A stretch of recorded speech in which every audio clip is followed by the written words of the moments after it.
The original Super Mario RPG, released for Super Nintendo in 1996, felt like it was meant to be your first RPG.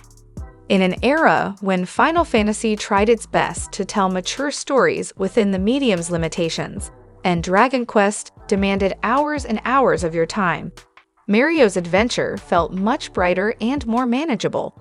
Familiar characters, a lighthearted story, a reasonable length, and timed button pressing during combat made it stand out against the competition.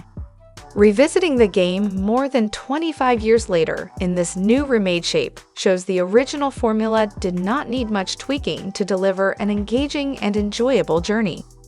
Super Mario RPG is not entirely innocent of the sins of video games past, but old fans will relish the chance to see the game in a new light, and I'm confident newcomers will find something to love. Beyond the fun combat, visuals, and story, the best part of Super Mario RPG is that it is incredibly bizarre. The Nintendo of 1996 was still figuring out the rules of Mario's universe, and as a result, developer Square, not yet Square Enix, was able to create characters and put Mario in positions his parent company would likely never agree to today. The remake, thankfully, maintains all of that weirdness. I didn't find anything salacious or offensive, but there are entire races of characters that we have never seen again in the Mario universe. Shy Guys have full conversations, and some dialogue choices make Mario come off as a jerk.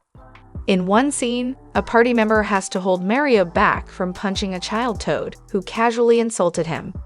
I am grateful the game has not been sanitized and is still full of admittedly inconsequential references to other franchises and Nintendo games. The story is also still quite funny. It never reaches the comedic heights of its spiritual successors like Paper Mario or Mario and Luigi, but I chuckled often. Mario's primary means of communication is jumping to prove he is actually Mario, and every time I pressed the jump button to move the conversation forward. I appreciated the commitment to the bit. Outside of the comedic moments, the actual plot is perfunctory, with few, if any, emotional moments, but I was still eager to see where I was going and who I was going to meet next. Added in-engine character introduction moments, and the occasional pre-rendered cutscene helped deliver the story in new ways, but I am disappointed that the whole game doesn't feature the same visual fidelity. As it was in the past, combat is a highlight, and the additions for the remake improve the action without detracting from what made it fun to begin with. A new action gauge fills as you successfully pull off action commands, the timed button pressing, across battles, and when full, you can pull off powerful and flashy triple moves. I went out of my way to try every party combination to see all of them and enjoyed tracking how high I could get my action command chain across battles. One shortcoming, however, is pulling off action commands isn't always clear beyond seeing your chain number ticked up. Subsequent games inspired by Mario RPG's combat, like 2023's Sea of Stars, have done a better job at iterating on this system and offering better feedback.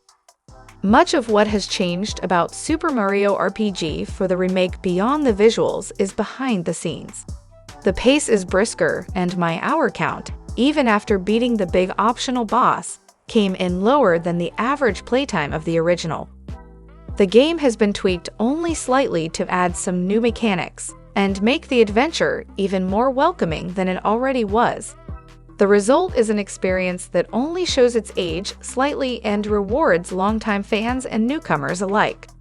So what do you think about this new Mario game? Are you excited for this game? Let me know in the comments sections.